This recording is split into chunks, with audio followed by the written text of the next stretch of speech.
Bienvenue dans un nouvel épisode du Squid Show by Tony Parker. On est ici à Madrid et j'ai voulu parler avec Fabien Causeur, peut-être un des plus gros palmarès de l'Euroleague.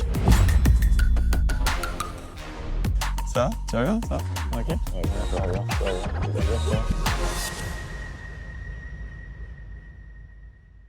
Merci Fabien de me recevoir, j'ai envie de dire, je peux dire chez toi maintenant quand même. Tu peux. Ça fait combien de temps que tu joues? 7e année là.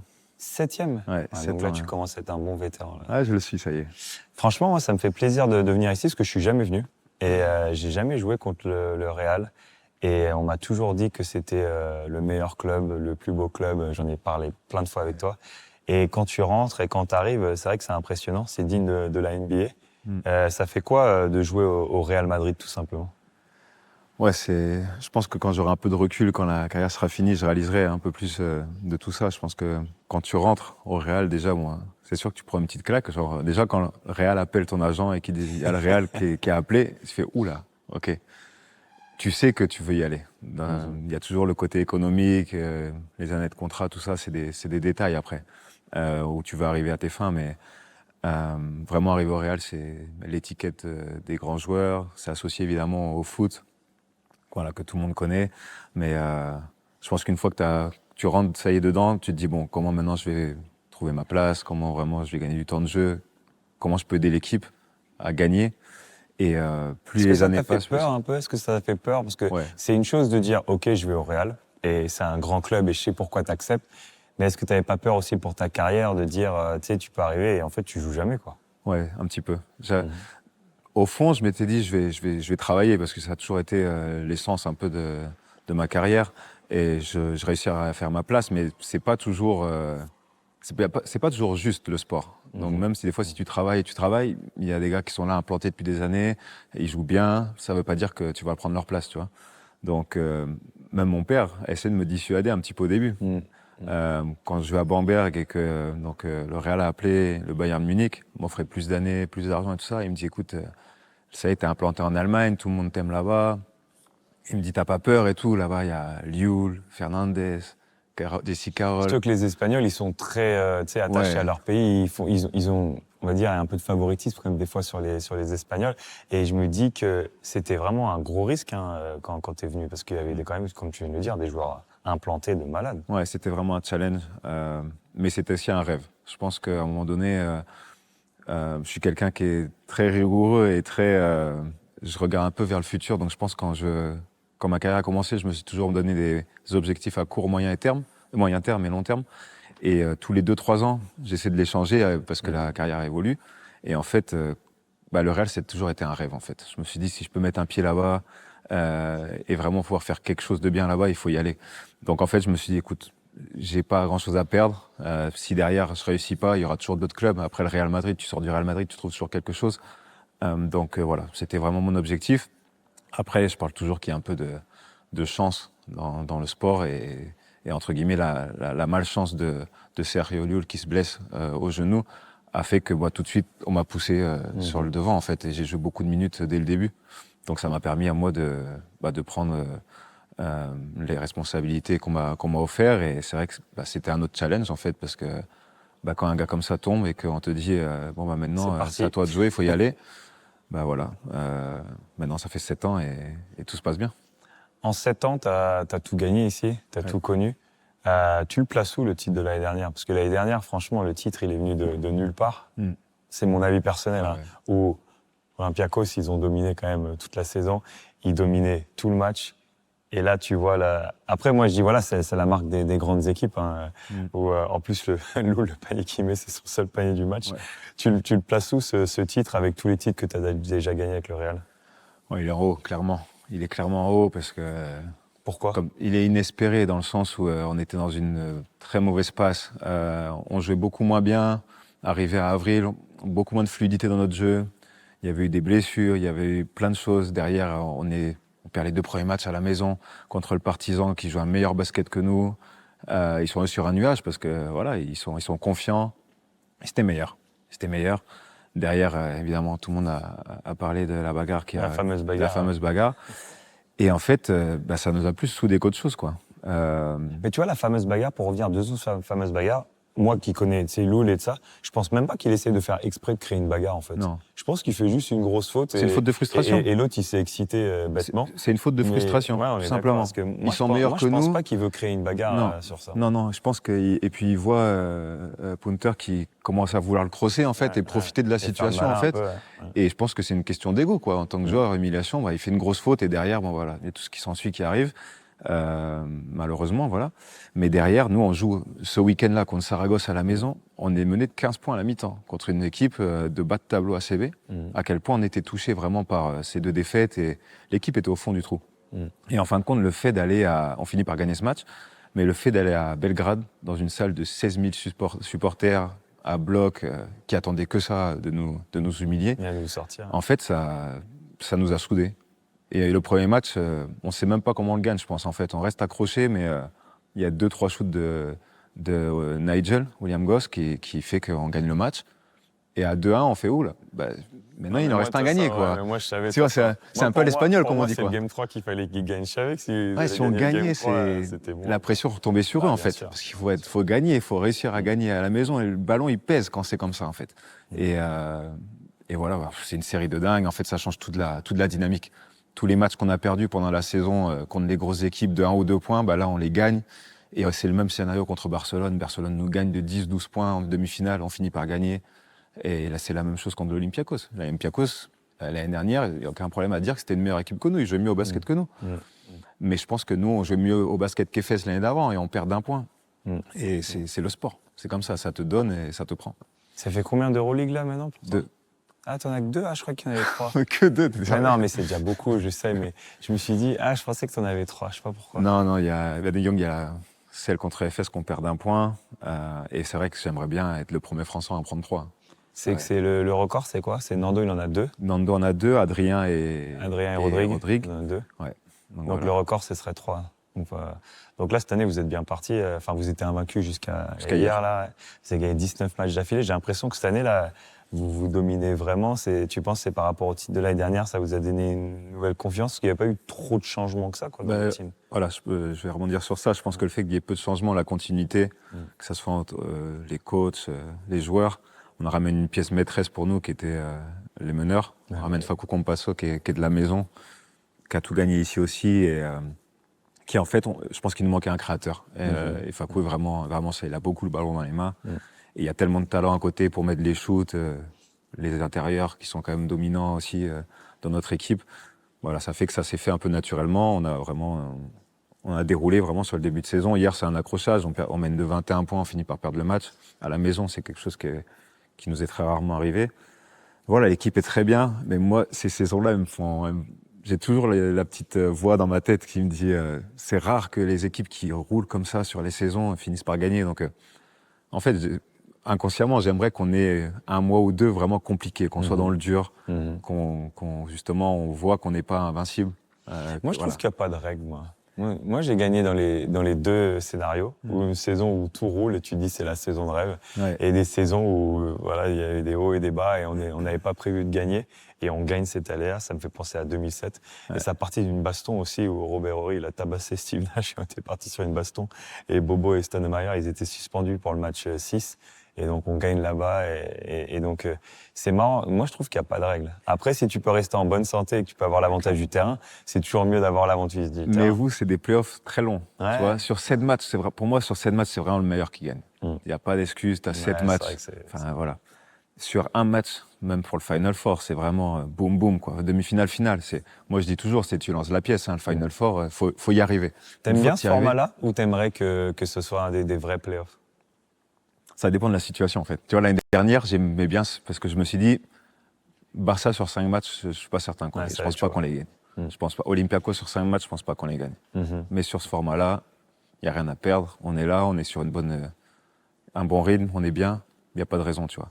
Mais l'année où justement tu domines et tu sens que t'es meilleur, sur 5 matchs, tu vois. Après, je comprends, c'est un sacré événement et tous les ans, il se passe quelque chose. En plus, c'est l'identité de l'Euroleague, quoi, ce Final Four. Moi, je trouve. En fait, j'aime bien parce que chaque fois, je me rappelle tout le temps et ce que je vois de la télé ou ce que je joue, il se passe tout le temps des trucs de dingue. C'est toujours, c'est rare qu'il y ait un blowout sur une finale, quoi. Donc bon, non, moi, franchement, j'aime bien. D'ailleurs, tu parlais de Barcelone, parce qu'en plus, Barcelone, ils vous battent en finale l'année dernière. Ouais. Donc là, cette année, le but, c'est essayer de retrouver le titre. Ouais, clairement. Enfin, au Real, de toute façon, tous les ans, on a les mêmes tous les interviews, ans, ils nous c'est demandent les ce qu'on mêmes, veut gagner, il faut tout gagner, en fait. C'est un peu l'exigence. La pression, elle est vraiment énorme par les fans, tu la sens au quotidien? Oui et non, dans le sens où en fait, j'ai jamais eu une saison, pour l'instant je touche du bois, j'ai jamais eu une saison désastre, on va dire, avec le Real, où on n'a rien gagné, où vraiment tu sentais cette pression des fans. On s'est fait siffler une fois, ça m'a fait bizarre. On s'est fait siffler une fois l'année, il y a 2 ans, contre le Bayern Munich. On perd 5 matchs ou 6 matchs de rang, et là ça a commencé à siffler. Et ça m'a fait bizarre parce que j'avais jamais connu ça ici. Et là je me suis dit, ouais, là il faut qu'on se bouge parce que on était dans une mauvaise passe, mais on perdait de peu, etc. Je dis, bon, c'est pas grave, on continue. Et en fin de compte, ouais, quand les fans commencent à gueuler, ouais, je le sens plus dans le foot, je dirais. Je trouve qu'ils sont vraiment, Ils sont violents. ils sont durs, ils sont durs. Et ils sont impatients, en fait. Dans le basket, je pense que ça fait maintenant des années, ils ont compris comment, sur les dernières années, on gagnait. Et ils se sont dit, voilà, on a la recette, quoi. Donner la continuité à l'équipe, au coach, on reste là-dessus, on fait confiance. Mais dans le foot, dès qu'il y a 3-4 matchs mauvais résultats, ça y est, ça commence à tourner. Et vous vous soutenez entre le basket et le foot? Des fois, ils viennent vous voir ou vous allez les voir. Des fois, ils viennent voir à l'entraînement. Il y a des échanges entre foot-basket ici? Déjà, on se croise presque tous les jours en fait à la résidence, au Self en fait. Là, on reste manger ou on prend à manger pour la maison. On se croise souvent là-bas, donc il y a une bonne entente. Pour Noël, il y a toujours, on mange à table tous ensemble, etc. Donc vraiment là-dessus, Florentino essaie de faire vraiment qu'on soit une famille. Et ensuite, sur les gros matchs surtout. Et ils viennent voir un classico, des playoffs, des finales. Et nous, c'est vrai qu'on y va plus. Certainement pour la Champions League, etc. Même si vraiment faut que ça concorde dans les agendas, on va dire, parce que ils ont beaucoup de matchs, on en a énormément, mais ouais, on essaie de se voir un petit peu. Mais c'est vrai qu'en dehors, sinon que ça soit pour le sport, moi, j'ai pas spécialement de relation proche avec personne du foot, quoi. La French Connection, elle est quand même bien représentée ici. Ouais. T'aimes bien jouer avec des Français dans la même team? Je sais que tu vas pas me dire non, mais je dis juste que tu vois, ça fait quoi de jouer avec des Français? Moi, j'ai joué avec beaucoup de Français aussi aux Spurs, tu vois, et je trouvais ça toujours sympa. C'est génial. Ouais, non, c'est top, franchement. En plus, vous parlez en espagnol ou en français? En français. Et ils ont mémoire, hein. Tu sais pas, là, l'année dernière, surtout l'année dernière, l'année vous d'avant. étiez 4. Ouais, on a été donc avec Thomas, après on avait Peter qui est venu. Ouais. Et en fait, on est en plus au fond du bus. Juste tout au fond, c'est Rudy et Sergi. Ouais. Et juste devant, il y a moi, et là derrière, il y a Vince, Gershon, et on parle fort. On est tout le temps en train de débattre sur des trucs, et ils font. Au moins, si vous pouviez parler en espagnol ou en anglais, qu'on comprenne et qu'on participe et tout. On dit, mais non, ça ne nous sort pas naturellement, donc non. On parle qu'en français, ça gueule. Et puis au repas d'équipe, c'est pareil. Enfin, on est tout le temps ensemble. Ça fait un peu mafia, mais en fait, on s'entend tellement bien que voilà, quoi. On vit à côté, hein. On est vraiment tout le temps ensemble avec Gershon Vince. Donc, non, moi, j'adore. Justement, ça me permet de déconnecter un peu des fois à basket. On parle d'autres choses, que ce soit pas que ça, quoi. Parce que toi, tu parles espagnol couramment. Ouais, ma femme est espagnole. Ouais. Ma fille parle plus espagnol que français. Donc, tu parles mieux espagnol maintenant que français ou anglais? Non, je n'irai pas jusque-là, mais ça m'arrive d'avoir des blancs, genre... comment on dit en français déjà, tu vois? Parce que je parle à la maison qu'espagnol. Moi, je fais du franglish, moi je me prends plus la tête. Tu vois. Parce que des fois, il y a des expressions, je trouve, c'est mieux en anglais. Et des fois, il y a des expressions, c'est mieux en français. Et c'est dur de traduire. En espagnol, c'est un peu pareil. Ouais, parce qu'il y a des mots spécifiques qui veulent dire quelque chose en espagnol et derrière en français, tu trouves pas la traduction. Ma femme me fait, comment est-ce qu'on dit en français ça? Et je reste bloqué et tout. Je cherche même je suis obligé de prendre le traducteur. Et à la maison, même avec mes parents, ils me font, non, ça se dit pas. C'est ça.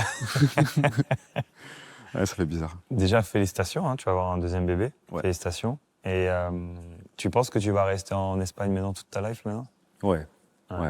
Alors d'ici la fin de carrière, je sais pas. pas. Elle est d'ici. Hein. Ouais, ma femme est de Madrid. On a acheté une maison ici pour le long terme en fait.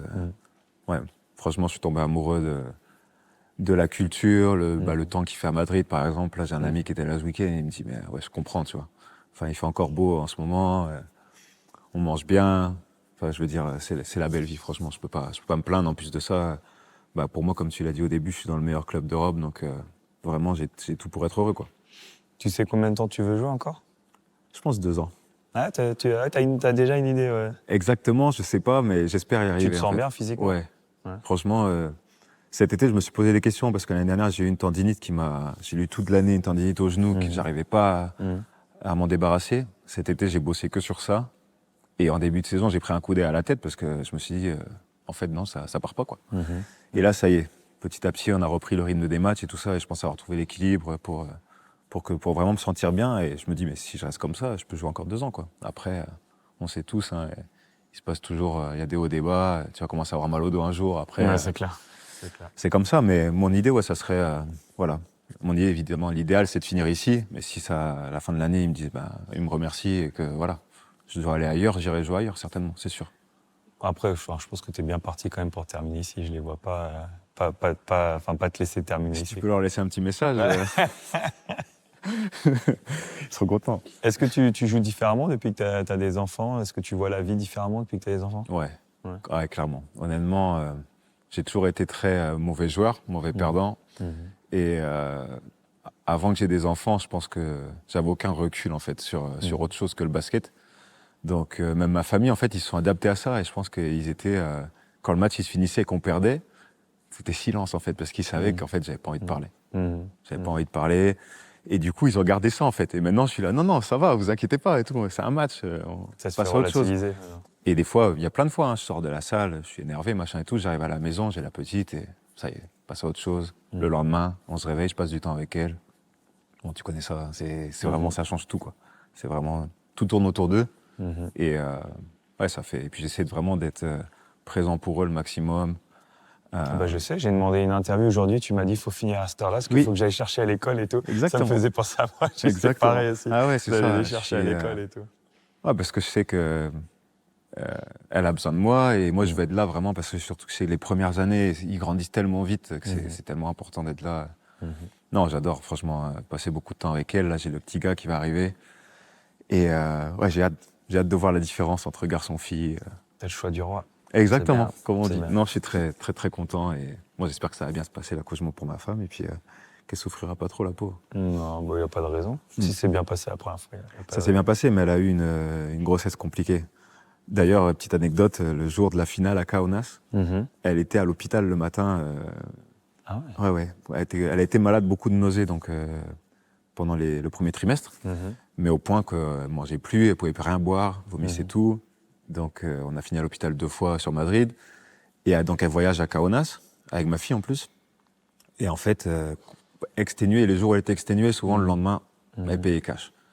Donc le lendemain, elle est complètement malade. Donc en fait, moi, je vais m'entraîner, mais je sors de l'entraînement et je suis toute la journée avec la petite en fait. Au lieu de me reposer pour le lendemain final, je suis avec la petite dans un parc. Il y a même plein de gens de Kaunas. Il est sur le trampoline avec la petite, dans un parc, quoi. Et les gens venaient prendre des photos. Il y a même un gars qui faisait des hamburgers à côté. Et puis, je lui avais pris un petit truc pour ma fille. Il me fait non, je te les offre et tout, s'il te plaît. Mais demain, faut gagner et tout. Bon, je dis voilà, je suis là au maximum en gros. Et le lendemain matin, je lui dis est-ce que ça va et tout. Elle fait non, ça va pas du tout. Donc là, le club est là, ils sont avec la petite, ils jouent avec elle, etc. Et je dis écoute, je dois aller m'entraîner, mais après, on voit quoi. En fin de compte, elle a fini par aller à l'hôpital. Je rentre de l'entraînement, je vais à l'hôpital la voir. Et donc, il est même perf et tout ça. Après la perf, beaucoup mieux. Elle me dit, écoute, je suis venu jusqu'ici. T'as intérêt de gagner ce soir. Et là, motivation. Honnêtement, j'étais éclaté, j'étais mort. Et en fait, j'avais même plus la tête. Les gars, ils me voyaient le matin, ils m'ont dit, ça va et tout. J'ai dit, écoute, en fait, émotionnellement, j'étais vraiment touché, quoi. Et quand elle m'a dit ça, Mais ouais, t'as une sorte d'adrénaline. Moi, je me rappelle, c'était 2014, quand Josh, il est né, mon premier. Il y a 2-2. Donc, on est un peu dans la merde et tout. C'est pas normal qu'on est à 2-2 contre Dallas. Et là, il est 23h. Et là, elle me dit Waterbrook, tu vois. Je fais what? Et là, je fonce à l'hôpital. On fonce à l'hôpital, ça. Et j'ai passé toute la nuit, à l'hôpital. Après, je vais vite faire l'entraînement. Après, je suis revenu. Et on avait un match 5, tu sais, super important. Et je sais pas comment j'ai joué ce match-là, mais j'étais chaud de ouf. Tu sais, c'est comme si en fait, tu rentres et t'es dans ta bulle, en fait. C'est marrant, je sentais même plus la fatigue, plus rien. Et je crois que j'ai joué tous ces playoffs comme ça, en fait. Parce qu'en plus, on va au Game 7. Au premier tour contre Dallas, c'était pas normal qu'on soit en Game 7. Game 7, j'en fous 32. J'avais pas dormi, j'avais fait une nuit blanche. Pareil avec le petit. Et c'est marrant, je pense que tous ces playoffs-là, je les ai joués comme ça, en fait. Ouais, je sais plus comment ça s'appelle, l'hormone du bonheur, là, avec les enfants, mais... C'est impressionnant. C'est impressionnant parce que tu te dis, il y a 10 ans, tu me dis de faire ça. Alors, c'est bon, le lendemain, c'est au lit, je fais ma sieste de 2 heures et tout ça. Et en fin de compte, le corps fait que... Et en fait, c'est vrai, ça s'est super bien passé. Donc, bon. On parle de beaucoup de bonheur là. J'aimerais bien avoir ton sentiment sans rentrer trop dans les détails, mais comment tu te sens. Parce que moi, tu sais comment j'adorais jouer avec toi. On a toujours eu une très très bonne relation. Et moi, j'avais un grand regret de ne pas avoir joué plus avec toi en équipe de France. Comment tu vois l'équipe de France et par rapport à la carrière que tu as eue et le fait d'être MVP d'un Final Four d'Euroleague et de gagner tous ces titres et de ne pas avoir eu la même carrière en équipe de France, ça te fait mal au cœur des fois, ou tu te dis tu t'es fait une raison parce que c'était bad timing, tu avais tout le temps eu des blessures. Ouais. Parce que quand je vois, sans manquer de respect aux joueurs qui sont passés au fil des années, comme tu as dit, des fois c'est un peu injuste parce que tu étais plus fort que les joueurs qu'il y avait dans l'équipe. Alors j'essaie toujours de voir les deux faces de la pièce, on va dire. Le côté négatif, évidemment, c'est que moi, le premier, c'est sûr que c'est une tâche un peu dans mon palmarès de rien avoir gagné avec l'équipe de France, parce que je pense que j'avais le niveau d'y jouer, d'apporter quelque chose, et surtout gagner, en fait. Gagner avec ton pays, tu l'as toujours dit, c'est quelque chose de spécial. Et de l'autre côté, j'essaie de me dire que peut-être que ça m'a emmené aussi loin dans ma carrière, dans le sens où c'est vrai que l'été, ça m'a permis de travailler, me reposer. En fait, je suis très émotionnel dans mon travail, en fait. Et il y a des fois, en fait, je le vois avec d'autres joueurs, par exemple. C'est pour ça que je dis toujours à Ruizy, à Sergi, je dis, mais vous êtes vraiment des monstres au niveau psychologique, parce que vous arrêtez pas, en fait. C'est que basket, basket, basket. Vous enchaînez un truc sur l'autre sans arrêt, et des années, des années, des années. Et moi, honnêtement, je suis pas certain que j'ai été capable. Que tu aurais pu faire ça. Je suis quelqu'un de... J'arrive 1 heure avant l'entraînement, je reste après, tous les jours. Pendant ma carrière, je l'ai tout le temps fait. Et je me dis, mais si j'avais pas déconnecté comme là j'ai déconnecté avec ces petites blessures ou le fait que je sois pas allé en équipe de France pour une raison ou pour une autre, je sais pas si je serais arrivé là, et je sais pas si ces 2 années que je te dis, je les aurais fait derrière, en fait. Donc peut-être je veux me voiler la face en disant ça, peut-être, tu vois. Mais d'un autre côté, je ne sais pas si j'aurais eu ce succès-là en équipe de France, par exemple. Tu vois, on ne le saura jamais, mais c'est vrai qu'il y a toujours ce petit regret. Quand je vois les gars qui mettent la médaille des JO ou championnat d'Europe, championnat du monde, et je me dis, j'aurais pu être là-bas. En plus, il y a un bon groupe, tu vois. T'entends bien, tu passes des bons moments. Mais je crois aussi au destin et le fait que j'ai eu des blessures, mais vraiment débiles, quoi. J'ai eu une infection à l'œil, j'ai eu une fracture à un doigt de pied. Toi, t'as eu des trucs de fou. Mais il se passe des trucs de ouf tous les étés. Hein. Mais même il y a un été que je suis revenu, je suis parti aux Philippines, je me suis fait piquer par le dingue, le moustique. 42 fièvres, 42 fièvres pendant 1 semaine. J'ai perdu 7 kilos, j'ai mis 1 mois à les reprendre. Et un truc à la con, quoi. Et ma femme elle me dit, ouais, mais c'est parce que t'as pas mis le pchit. Je dis, ouais, t'as raison, certainement, mais la poisse, quoi, tu vois. Non, des trucs comme ça, c'est abusé. Franchement, je mets pas le spray tout le temps, moi. Mais non. Et en plus, attends, j'ai une Philippine qui nous aide avec la petite à la maison, et je lui dis, t'as déjà chopé, t'as déjà fait piquer par un moustique là-bas? Non. T'as vécu combien là-bas? 15 ans là-bas. Jamais. Je dis, bah, attends, j'ai fait 1 fois en 1 semaine, j'ai chopé. Ça, il y a 2 ans, je marche sur un oursin à Ibiza. Pendant 2 semaines, je peux pas mettre le pied par terre. Tu vois, enfin, des trucs comme ça. Des fois, je me dis, bah non, en fait, c'était écrit que c'était pas pour moi, quoi. à côté de ça, pendant ma carrière basket, j'ai eu une blessure au doigt à Vitoria et depuis, rien, quoi. Rien du tout, C'est comme ça, en fait. Ça fait partie, je pense, de l'histoire de chacun, mais bon. C'est clair, je vais pas te mentir, j'aurais aimé gagner avec l'équipe de France des trucs. Ça, c'est clair, net, je peux pas le cacher. Tu sais ce que tu veux faire maintenant, après ta carrière? Tu réfléchis un peu à ton après-carrière, ce que tu aimerais faire? Je réfléchis de plus en plus, évidemment, vu qu'on se rapproche. D'un côté, toute ma carrière, je m'étais dit, je vais pas rester dans le basket, parce que c'est la goutte d'eau, c'est trop. Et en fin de compte, plus tu te rapproches de la fin, plus tu sens que ça va être un manque. Honnêtement, je suis accro au basket. Je suis à la maison, je regarde du basket, je parle basket. Voilà, c'est vraiment, c'est ma vie, quoi, on va dire. Et je me suis dit, j'ai un truc à partager aussi, tu vois, aux jeunes. Donc, je passe mes diplômes d'entraîneur. Voilà, je les passe ici. Ouais, je les passe. Ici, c'est un peu plus simple qu'en France, on va dire. Je peux faire par Internet et il y a juste un stage la 2e année. Mais je les passe pour les avoir. Options, je veux m'offrir des options pour plein de choses, en fait. Moi, j'adorerais. Pas encore si ce serait coach ou de l'autre côté de la barrière, GM ou directeur sportif. J'aimerais plus ça, honnêtement. Parce que j'adore regarder les joueurs. Bienvenue dans mon monde. Non, clairement. Moi, pour ça, je te comprends, tu vois. Tout ce qui est de rester autour du club. Parce qu'entraîneur... Là, tu repars dans la même vie. Mais tu repars dans la même vie, et pire, parce que t'es plus à la salle avec les vidéos. Il y a tout ça, et je pense qu'en fait, à la maison, tu parles que de ça, en fait. Parce que tu dois penser à préparer le match, enfin les matchs, parce que maintenant ça enchaîne tellement vite. Tu dois penser à l'ego des joueurs, tu dois penser à leur situation en ce moment familiale. Par exemple, là, je suis sûr que mon coach, il sait, ma femme, c'est bientôt. Donc Fabien, est-ce qu'il va pouvoir voyager, est-ce que machin. Enfin, tu vois, il doit penser à tout ça. En fin de compte, c'est trop d'informations et en fait, je pense pas que je sois capable. Moi, ce que je voulais pas, en fait, pourquoi quand les gens ils me demandent pourquoi j'ai pas voulu être coach, c'est parce qu'en fait, déjà, tu repars sur le même programme.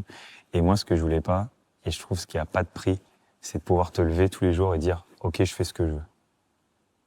Parce que tu sais, quand t'es joueur, on te dit, ouais, tu dois aller là, t'as un match, t'as un entraînement, tu peux jamais choisir ton emploi du temps. Et moi, ce que je voulais faire quand j'ai pris ma retraite, c'est de pouvoir choisir mon emploi du temps. Donc même par rapport à ce que tu m'as dit tout à l'heure, pourquoi tu te lèves à 6h du matin et ça, au moins j'ai choisi, tu vois, c'est moi qui a voulu me lever, tu sais, j'ai fait mon programme, c'est la liberté, c'est cette liberté en fait qu'on n'a pas en tant que sportif.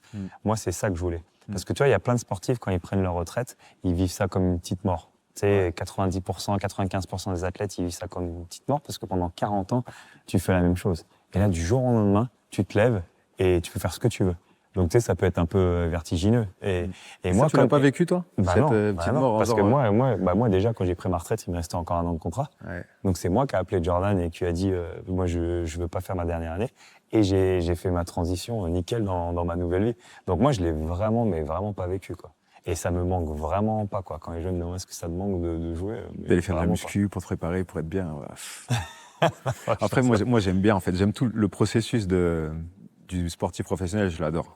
Honnêtement, ils me le disent tout. Je pense pas que tu seras obèse, toi, après, tu vois. Je pense pas. Non. Je pense que tu vas rester je vais essayer tu vas être dans fit. La catégorie des sportifs fit. Les mecs qui deviennent fit, tu sais. Tout ce que j'ai pas pu faire, pousser de la fonte. Certaines, enfin, je sais pas si j'arriverai à ça, mais c'est vrai que, moi, en fait, l'hygiène de vie d'ailleurs, en plus, je me rappelle en équipe de France, c'est toi un peu qui m'a parlé, l'hygiène de vie, ce qu'on mange, etc. Et je me suis dit, si lui fait cet effort-là, comment moi je le fais pas, tu vois. Et je pense que ça, je me sens tellement bien de bien manger, bien dormir. Voilà, j'aime bien le bon vin, attention, j'aime bien le champagne, j'aime bien tout ça, mais à côté de ça, j'aime vraiment me sentir bien dans mon corps. Bien, Et en fait, je me dis, se faire ce pas en arrière, faire tout le contraire, en fait, je me vois pas le faire, en fait, tout simplement. J'aime bien aussi me sentir bien, me sentir fort, tu sais, avec la muscu, tout ça, et voilà. Bon, ma femme, elle sera contente, hein, exactement. C'est elle qui sera contente. Mais ouais, non, c'est clair. Qu'est-ce que tu penses de la NBA? Qu'est-ce que tu penses des Français, la nouvelle génération, Wemby, tout ça? Qu'est-ce que t'en penses? Je pense qu'il n'y a pas un joueur depuis beaucoup d'années qui a fait que je m'intéresse autant à, tu vois, les Spurs depuis que vous avez arrêté, je vais pas te mentir. Tu regardais plus. C'était la fin d'une époque, d'une dynastie, donc je regardais plus du tout. Moi, j'ai toujours été très fan de Stephen Curry, donc j'ai toujours suivi Golden State, etc. Et il y a une page qui va se tourner bientôt avec LeBron, etc. Ça va faire mal. Ça va faire très mal. Mais tous un peu, LeBron, KD, tu sais, et Steph, c'est là, la fin. Ils arrivent tous. Même si c'est des monstres, honnêtement, ce qu'ils font encore, c'est un truc de fou. Mais Victor, c'est spécial. Je suis très curieux, en fait. Souvent, on me dit, vas-y, mouille-toi sur le truc. Je dis, franchement, c'est dur, parce que c'est un phénomène. C'est jamais arrivé, quoi. C'est ce qu'il fait, sa taille, il a une élégance quand il joue. En fait, moi, ce que j'aime le plus chez lui, je le connais pas, donc ça, certainement, tu pourras me le dire, mais c'est sa vision des choses. Quand je l'entends parler, ce gamin, je me dis, en fait, il est beaucoup plus mature que son âge. En fait, ça se voit qu'il travaille, ça se voit qu'il sait ce qu'il veut, en fait. C'est comme je te disais tout à l'heure, l'objectif court, moyen, long terme, je pense que lui, il l'a. Depuis le début, il sait où est-ce qu'il veut arriver et comment il veut arriver. Et en fait, il est tombé dans la meilleure franchise possible pour ça. Non, c'est pour lui, c'est sûr. Des fois, on se demande s'ils n'ont pas tiré la loterie, là. Moi, j'ai des amis qui sont convacus que c'est trop bizarre. Mais bon. Parce que c'est clair, quand tu vas San Antonio, Houston, Détroit, tu fais... C'était parfait, c'est parfait pour lui. Donc, mais tu vois, du coup, tous les matins, que ça soit lui, mais j'aime bien me regarder les résumés le matin, les trucs de 10 minutes, tu vois, les paniers, tout ça, parce que ça donne une petite idée du truc. Idée, bien sûr. Mais je suis très curieux de voir, surtout quand les gens vont vraiment s'adapter à lui, parce que quand même, il y a une adaptation qui va se faire. Il y a les gens vont comprendre certainement qu'au contact, il est moins fort que... voilà. Et voir comment lui... il s'améliore, en fait, parce qu'il va avoir, comme tout le monde, il va bloquer à un moment, il va falloir continuer à avancer, etc. Et j'ai très hâte de voir la papade de Popovic là-dessus, quoi. Vraiment voir comment il va le faire évoluer, en fait. Mais, je suis d'accord. Mais je pense que tout le monde, de toute façon, est curieux, parce qu'il est tellement unique. C'est clair et net. Mais Chet, il a fait une sacrée... Et en Espagne, ils suivent un peu, ouais, ils suivent. Les gars dans l'équipe, évidemment. tout le monde sait qui c'est, hein, Victor, évidemment. Et il y a de tous les avis. Hein. Vraiment, la plupart disent c'est incroyable ce qu'on voit. Mais t'en as qui disent attention quand même, quand ça va commencer à jouer plus physique, etc. Mais ouais, si, ça suit la NBA. Moi, j'adore. Hein. J'ai des débats tous les jours avec mes potes. C'est sans arrêt et ça finit toujours en clash. On finit tous par s'énerver. C'est vraiment, c'est débile. Ça me fait penser mais au clash Jordan-LeBron James. Tu vois, ouais, tu peux toujours parler. Toujours. Hein. J'ai un chat où il y a Rudy, Lucas Vebob, tous les gars de Cholet en fait. On est restés dessus et t'as les pros LeBron et les anti-LeBron et ça clash tout le temps. Ça clash tout le temps. Mais pour rien. Mais bon. C'est quoi le plus gros sujet de conversation dans le vestiaire du Real? Que vous clashez souvent, que ça revient en déplacement dans les dîners ou dans le bus?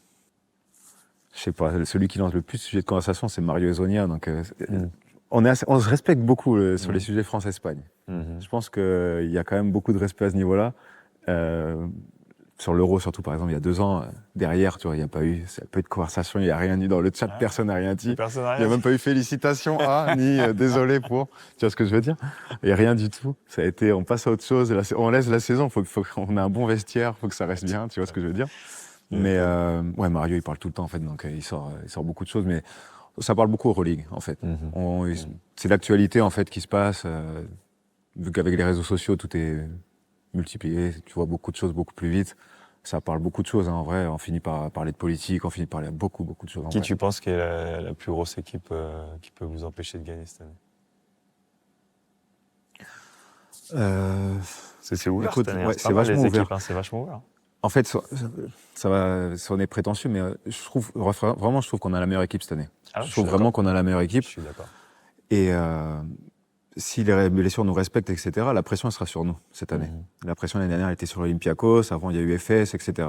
Mais cette année, je pense qu'on a la meilleure équipe. Ensuite, ce que je dis, c'est le Final Four. Sur 5 matchs, honnêtement, si on va au complet, je ne vois pas nous faire nous battre. C'est possible, hein, la saison est très très longue. Mais sur un Final Four, en fait, tactiquement, nous, on a gagné avec une zone l'année dernière. Ouais, on a fait une zone 2-3, on a réussi à faire champion d'Europe. Et tu te dis, mais attends, comment c'est possible, quoi? Une zone 2-3, bon, avec Tavares dans la raquette. C'est pas n'importe quoi. Mais tactiquement, c'était pas non plus voilà, le truc de dingue, quoi. Mais sur un match, tu peux être surpris, l'adresse, comme d'hab, ça rentre pas. Mais pour répondre à ta question, je pense que Barça sera là, comme tous les ans. C'est un concurrent direct. Olympiakos qui est pas encore au complet, en fait, ils sont pas joués au complet, ils ont eu beaucoup de blessures et des équipes. Attends, laisse-moi bien réfléchir. Je pense que Partizan, ils ont pas le super gros effectif, mais je pense que c'est une équipe qui. Ils peuvent être chiants sur un match. Et ils ont Zelko en tant qu'entraîneur. C'est un mec avec 9 Euroleague. Nous, on l'a vu l'année dernière hein, sur les 2 premiers matchs. Tactiquement, il nous a vraiment. Il a été meilleur que nous. Donc voilà, c'est une équipe vraiment qui va être là encore. Au fur et à mesure, tous les ans, eux, ils font comme ça. Non, ils commencent, tu fais, ils sont pas top, machin. Et arrivé à février-mars, c'est top. Ouais. Monaco. Si Monaco réussit à bien gérer son groupe. Moi, je pense que c'est surtout ça. C'est la clé pour eux. S'ils gèrent leur groupe, ils vont refaire un Final Four. Moi, je suis d'accord. Bon, bah, de toute façon, j'ai hâte de te voir là, le 28 décembre. Hein. 28 décembre, c'est Asvel Real, dans la nouvelle salle. Ah, je suis toujours motivé quand je compte vous, de toute façon. J'adore rentrer en France. Tu fais tout le temps bien contre eux. Tu me défonces tout le temps, de toute façon. Ah, j'adore. Bah, merci Fabien. Merci je te souhaite bonne chance pour le deuxième enfant. Merci beaucoup. Et puis, bah, à la prochaine. Merci Tony. Good. C'est où le vestiaire? Ouais, j'ai montré.